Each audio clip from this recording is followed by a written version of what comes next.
E aí, pessoal, tudo bem? Hoje eu e Natan viemos apresentar um seminário de montagem proposto pelo professor Maxwell e o nosso tema é Wi-Fi. Bom, pessoal, primeiro, para a gente compreender um pouco mais do tema, a gente tem que entender o que é Wi-Fi. Bom, o termo Wi-Fi, na realidade, é o nome de um certificado de garantia emitido pela Wi-Fi Alliance, que é uma organização global sem fins lucrativos criada em 1999, na cidade de Austin, no estado do Texas, lá nos Estados Unidos. Ela detém a marca registrada Wi-Fi e tem como principal objetivo promover a tecnologia sem fio e garantir que dispositivos de diferentes fabricantes funcionem juntos de forma estável e segura. Ou seja, o certificado assegura que dispositivos sem fio, como por exemplo roteadores, smartphones e demais, cumprem padrões rigorosos de conexão, ou seja, funcionando bem com diversos dispositivos juntos, independentemente da marca, segurança e desempenho. O nome técnico para a tecnologia, né, que o Wi-Fi que gera essa comunicação Wi-Fi, é o wireless. Ao pé da letra, uma tecnologia de comunicação sem fio que usa ondas de rádio para conectar seus dispositivos à internet sem usar cabos. Ou seja, Wi-Fi significa conexão sem fio de alta qualidade. Hoje em dia, o Wi-Fi está presente no nosso dia a dia, conectando diversos dispositivos diferentes e estabelecendo troca de dados entre eles, através de protocolos em diferentes bandas e frequências, que são, né, eh, faixas de ondas de rádio que os roteadores usam para transmitir dados sem fios aos seus dispositivos. Ou seja, as três principais frequências utilizadas são 2.4 GHz, 5 GHz e a mais recente criada, 6 GHz. Cada um equilibrando de forma diferente o alcance e o sinal, e a velocidade de navegação, na qual Nathan vai explicar melhor posteriormente. Bom, e como é que funciona a transmissão Wi-Fi? Bem, a transmissão Wi-Fi funciona por meio de ondas de rádio, ondas eletromagnéticas, que chegam até o seu roteador por meio dos cabos de fibra ótica. O roteador traduz os dados da internet, que chegam codificados de 0 em 1, que vem, né, na forma de pulsos, né, sinais elétricos, que viram ondas e são enviadas pelo ar. E os dispositivos próximos têm antenas e captam essas ondas e convertem de volta em dados, como sites, vídeos, documentos, enfim. E aí, uma coisa que é muito interessante a gente entender, como que essa tecnologia consegue funcionar sem que seja inseguro? Porque você basicamente está transmitindo ali, né, o os seus dados, eh, pelo ar, ou seja, como qualquer pessoa não consegue interceptar, né. E aí vem uma coisa muito importante para que os dados sejam transmitidos de forma segura, que são os padrões de segurança. São, obviamente, essenciais para a Wi-Fi, porque impedem o acesso não autorizado à rede e garante que todos os dados transmitidos pelo ar sejam criptografados, ou seja, transformados em códigos ilegíveis de letra e número estranho para interceptadores. Bom, é basicamente o seguinte: a criptografia, né, o código de segurança, ele vai criptografar, ou seja, vai transformar numa letra, número estranho, e só quem receber a mensagem consegue descodificar, ou seja, consegue transformar aquilo de volta no padrão. Então, né, sem essas diretrizes de proteção, qualquer pessoa nas proximidades poderia interceptar a comunicações pessoais e roubar senhas, dados, etc.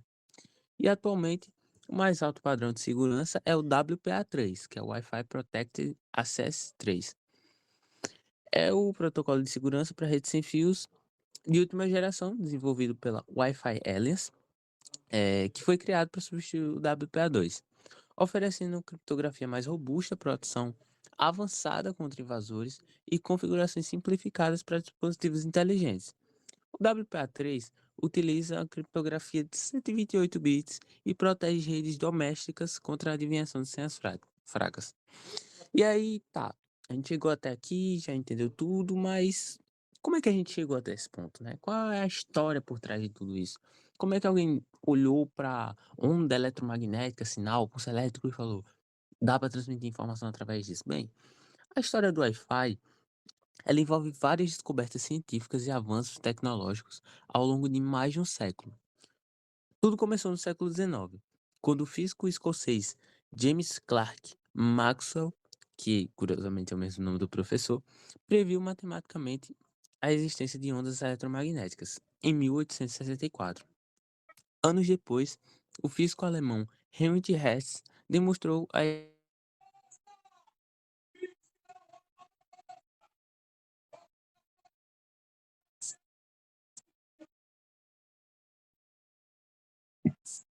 Sistema Internacional de Unidades, denominada Hertz. No final do século XIX e início do século XX, o inventor italiano Guglielmo Marconi desenvolveu sistemas capazes de transmitir mensagens por ondas de rádio sem a necessidade de fios. Esse foi um dos primeiros passos rumo às tecnologias sem fio modernas. Durante as décadas de 1970 e 80, pesquisadores e empresas começaram a desenvolver formas de transmitir dados entre computadores usando ondas de rádio. Uma contribuição importante veio da atriz e inventora Heidi Lamar e do compositor George Antheil, que criaram um sistema de salto em frequência durante a Segunda Guerra Mundial, que é uma técnica de transmissão de rádio em que o sinal pula rapidamente entre diferentes canais ou frequências pré-definidas. Isso é feito de forma sincronizada entre o transmissor e o receptor, seguindo um algoritmo ou padrão que parece aleatório para quem está de fora, escuta de fora a frequência, mas para quem, né, o que está enviando e o que está recebendo, não é um padrão aleatório, porque ele segue um padrão, ele segue uma certa sequência ali. Essa tecnologia foi desenvolvida originalmente para evitar que comunicações militares fossem interceptadas ou bloqueadas pelo inimigo. Hoje é amplamente utilizada em redes sem fios como Bluetooth, Wi-Fi, e a ideia ajudou a inspirar tecnologias modernas como a do Wi-Fi que conhecemos hoje em dia. Bem, agora Nathan vai explicar um pouquinho sobre as frequências e os protocolos. Bom, pessoal, dando sequência aqui na fala de Eric, eu vou falar sobre as frequências de Wi-Fi, um pouco das gerações também. E as frequências de Wi-Fi, elas são divididas em três principais. São 2.4 GHz, 5 GHz e 6 GHz. E gigahertz, ele é a frequência de rádio que vai transmitir o sinal do seu Wi-Fi, tá? E megabits por segundo, ele vai medir justamente essa taxa de velocidade da conexão, tá? Pense no gigahertz como a estrada e o megabits como a quantidade de dados que vai viajar nessa estrada. E falando agora das frequências, 2.4 GHz, ele vai funcionar justamente como uma estrada mais longa, tá? Que tem um maior alcance, só que a velocidade dela é uma velocidade que não que pensa numa via congestionada, vai ser a velocidade que vai trafegar os dados por ela. E já o 5 GHz é uma conexão muito mais rápida. É como se fosse uma pista exclusiva para esses dados passarem. Por isso que ela tem menos interferência, menos latência e vai ser mais rápida do que a 2.4. A de 6 GHz ela consegue ser mais rápida e exclusiva ainda do que a de 5, que é a tecnologia mais recente. E é isso. É basicamente isso. Bom, agora falando das gerações de Wi-Fi, vou falar da primeira geração, que foi a geração inicial que implementou essa tecnologia no mundo até então. Foi lançada em 1997, deixa eu passar o slide aqui. 1997, e ela tinha uma velocidade muito baixa, 2 megabits por segundo apenas. E serviu justamente mais para implementar essa tecnologia no mundo e ver como ela ia funcionar. E bom, o Wi-Fi 2 foi lançado em 1999, também não teve muita diferença, uma diferença muito significativa do 1 para o 2, mas ele trouxe uma velocidade um pouco mais aceitável e foi basicamente isso. Já no Wi-Fi 3, trouxe conexões um pouco maiores, tá? E maior estabilidade também, mas ainda tá mesmo no mesmo padrão assim de velocidade, tá? Não mudou tanta coisa ainda. Mas já no Wi-Fi 4, que foi lançado em 2009, Aí sim, aí a gente viu um grande salto em velocidade, em forma de usar. O Wi-Fi 4 ele foi lançado naquela época justamente que estava começando a se popularizar os downloads mais pesados, os sites que a gente assistia vídeo, que a gente assiste vídeo ainda, né? YouTube, navegar no Google, pesquisar. E ele tinha uma velocidade de até 600 megabits, tá?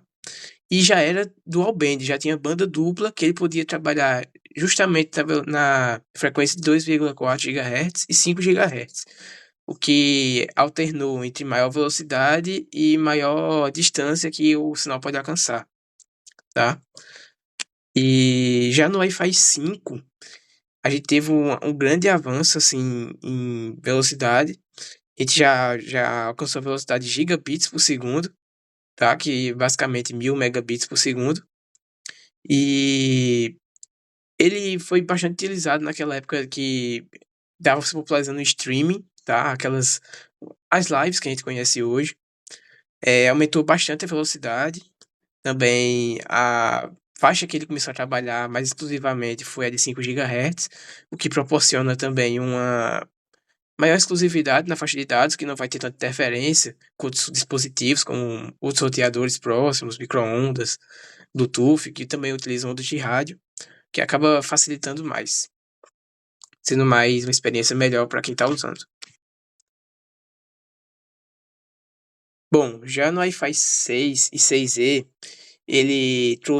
foi lançado em 2019, o Wi-Fi 6, e o Wi-Fi 6E foi lançado em 2020, tá? E o Wi-Fi 6E, ele já trouxe a tecnologia mais recente de frequência, que foi a 6 GHz, e que aumentou bastante a velocidade que a gente pode usar o Wi-Fi, e que trouxe menor latência, menos interferência com outros dispositivos, que a proposta dele foi justamente aumentar essa velocidade para que mais dispositivos simultâneos possam ser conectados, tá? Ele não tem aquela disponibilidade, assim, aquele alcance como tem 2,4 GHz, mas ele é bom que você utilize no mesmo cômodo da sua casa. E é isso. As velocidades incríveis, batendo até 40 gigabits por segundo. E é isso. Já o Wi-Fi 7, aqui sim. Aqui a gente tem o melhor que o Wi-Fi pode oferecer até então, que é o Wi-Fi 7. Ele foi lançado em 2023, 2022. E ele trabalha nas frequências, ele trabalha tri-band, tá? Que ele vai trabalhar justamente na frequência 2,4, 5 ou 6 GHz.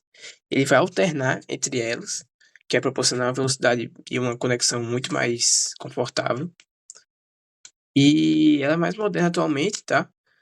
Se você quiser ter um Wi-Fi muito bom, recomendo esse. É um pouco caro, mas vale a pena. Ele tem baixa latência, tem melhor qualidade de streaming, até em 8K ele consegue carregar, independentemente do seu computador. E foi muito utilizado também em realidade virtual, tá? Que é uma tecnologia que ainda está em constante evolução, mas que é muito cômodo você utilizar com Wi-Fi 7.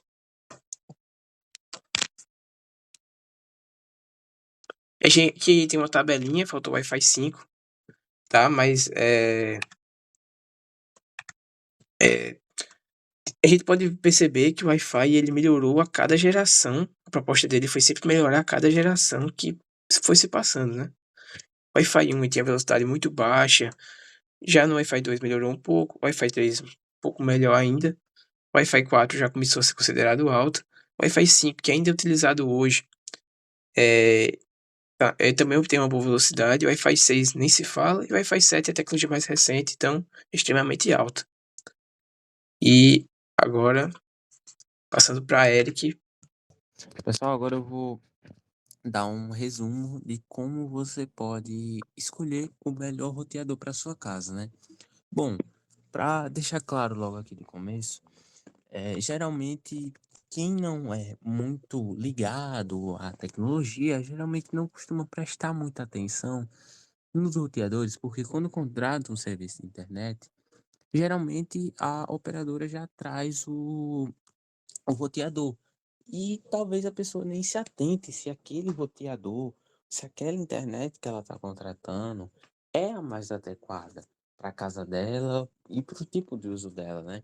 Então, como é que a gente pode escolher o melhor roteador, a melhor frequência para a gente, qual a melhor velocidade, enfim. Bom, primeiro a gente tem que considerar alguns fatores. Primeiro, logicamente, o tamanho do local da residência, seja uma casa, seja uma empresa, um campus. A gente tem que saber se a gente vai ter que utilizar um sistema grande, se vai utilizar um sistema pequeno, se vai precisar utilizar mesh, repetidor de sinal, se vai precisar, de repente, de uma frequência menor, mas que tenha um alcance maior, enfim. A gente tem que considerar tudo isso, certo?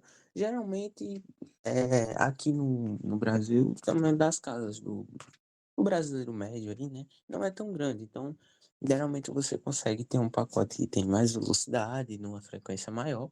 Por exemplo, já está um roteador apenas utilizando 5G em, por exemplo, 600 mega, do que para uma residência maior. Claro que isso tudo você pode na hora que você for contratar seu serviço de internet, você pode discutir, né? Você pode pedir uma avaliação também. Geralmente as operadoras ofertam uma avaliação para que você entenda, né? O tamanho da sua residência precisa de repetição de sinal, precisa disso, enfim. E aí você vai considerar a velocidade da internet, porque o roteador ele tem que ser capaz de suportar a velocidade contratada para evitar perda de desempenho. Ou seja, eu vou dar um exemplo do meu caso. Quando eu contratei meu serviço de internet, após eu ter me mudado, a operadora ofereceu um roteador que tinha suporte apenas para 300 megas, sendo que o meu pacote de internet é de 600 megas. Ou seja, não adianta de nada eu pagar 600 megas, porque eu estou usando apenas a metade, porque a operadora não ofereceu um roteador de qualidade. Então você precisa pedir, se você por acaso identificar que a operadora, né, colocou um roteador que não suporta, ou você pode comprar um, ou você pode pedir para que a empresa, né, que você contratou o serviço, entregue outro roteador para que ele suporte a qualidade e a velocidade da sua internet. E outro fator também a se considerar é a quantidade de dispositivos conectados. É, quanto mais celular, computador, TV e outros aparelhos utilizam a rede ao mesmo tempo, maior deve ser a capacidade do roteador. Ou seja, o roteador tem que suportar vários dispositivos conectados ao mesmo tempo sem perder o desempenho, né? Não pode ser do tipo de que, tipo assim, você tá, por exemplo, se um jogo da Copa do Mundo na casa da TV. E aí você pega o seu celular para, por exemplo, mexer no WhatsApp e a sua TV já começa a travar. Tipo, isso não pode acontecer, né? Então, dependendo de como for o seu pacote de internet, você tem que ter um roteador de bastante qualidade que suporte bastante dispositivos conectados. Você tem que considerar também a quantidade de portas gigabits que garantem o melhor aproveitamento da velocidade da internet em conexões por cabo, ou seja, para quem utiliza, por exemplo, a TV conectada no cabo, você tem que considerar se o número de portas gigabits que tem no seu roteador é suficiente. Por exemplo, você conecta notebook, computador, TV, tudo no mesmo roteador. Se por acaso você só se conecta por Wi-Fi mesmo, aí você já não precisa considerar tanto isso. A segurança, né? Recursos como criptografia moderna, atualizações de software e redes para visitantes, para ajudar a proteger a conexão, ou seja, não adianta nada você ter um roteador que suporta a sua internet, mas que é um roteador já antigo, desatualizado, e que não tem protocolos modernos para proteger a sua rede, né? Então você precisa identificar isso. Geralmente você pergunta ao fabricante ou à operadora de internet, ó, qual é a data que o meu roteador foi lançado? Ele é um roteador moderno, né? Ele é um roteador que tem aí, de repente, 2, 3 anos de lançamento, e aí a gente já pode considerar como sendo um roteador bem atual, e tudo isso tem que ser considerado. A gente tem que considerar qualidade na marca e dos recursos, ou seja, tecnologias que melhoram a distribuição do sinal e o desempenho da rede podem fazer a diferença na experiência no uso. Ou seja, se de repente você tem um roteador ali de uma marca como Intelbras, vamos pegar um exemplo, que já traz tecnologias mais modernas de segurança, já traz tecnologias que aprimoram a distribuição de sinal, que aí também é outro caso que evita, por exemplo, para você que tem uma residência muito grande, ter que utilizar de repente um mesh ali, um repetidor de sinal, para que a sua internet não fique fraca em determinado cômodo, né? Então isso é um fator a se considerar também. Geralmente, quanto mais moderno o roteador, e dependendo da marca, né? melhor ele vai ser para sua casa. E logicamente os valores, claro, né? Porque você escolher um roteador, escolher uma conexão, um pacote de internet, tudo isso envolve o seu bolso. Então, considere qual que é melhor para o seu tipo de uso e para o seu bolso, né? Por exemplo, por exemplo, sou um cara que não usa tanto a internet no dia a dia, mas precisa da internet para fazer usos específicos, como por exemplo trabalhar, jogar, quero fazer algumas coisas ali, preciso de estabilidade. De repente, um pacote com 400 MB ali, talvez já seja o suficiente. E tudo isso, lógico, sendo discutido com a operadora. E não adianta também você pegar um roteador que suporte Wi-Fi 7, 2 GB, sendo que você nunca vai utilizar isso, né? Porque você vai estar gastando basicamente dinheiro à toa. E também não adianta comprar roteador com tecnologia muito, muito moderna que nem os dispositivos conseguem ter acesso a essa tecnologia. Então, isso é uma coisa para você ficar bastante atento. Para você não gastar dinheiro comprando um roteador errado ou gastar muito dinheiro para pacote de internet, coisa e tal, sendo que não é necessário. E uma conclusão para finalizar a nossa apresentação. Antes do Wi-Fi, pessoal, conectar computadores à internet geralmente exigia cabos de rede, né? Um processo muito burocrático, trabalhoso. Você não podia desconectar do cabo, então você basicamente ficava com o dispositivo fixo ali, toda hora conectado, né? E se desse problema no cabo também, você perdia a sua conexão. Enfim, com a popularização do Wi-Fi, lá por volta dos anos 2000, tornou possível conectar notebooks, smartphones, TVs e diversos outros dispositivos sem fios, o que impulsionou a mobilidade e ajudou a criar o mundo conectado que conhecemos hoje. Ou seja, a importância, pessoal, dos roteadores é que eles foram necessários para que a evolução chegasse, para que a gente pudesse pegar o nosso celular na palma da nossa mão e poder utilizar ele por onde a gente quisesse, seja no canto qualquer canto da nossa casa, em qualquer canto da nossa escola, ou em qualquer canto que tenha a internet, porque você pode se mover livremente e utilizar a internet da maneira que você quiser. Isso é a modernidade, pessoal. Isso é a tecnologia. Muito obrigado a todos. E é isso. Espero que vocês tenham aprendido muito com a nossa apresentação. Valeu, Nathan. Valeu, pessoal, muito obrigado.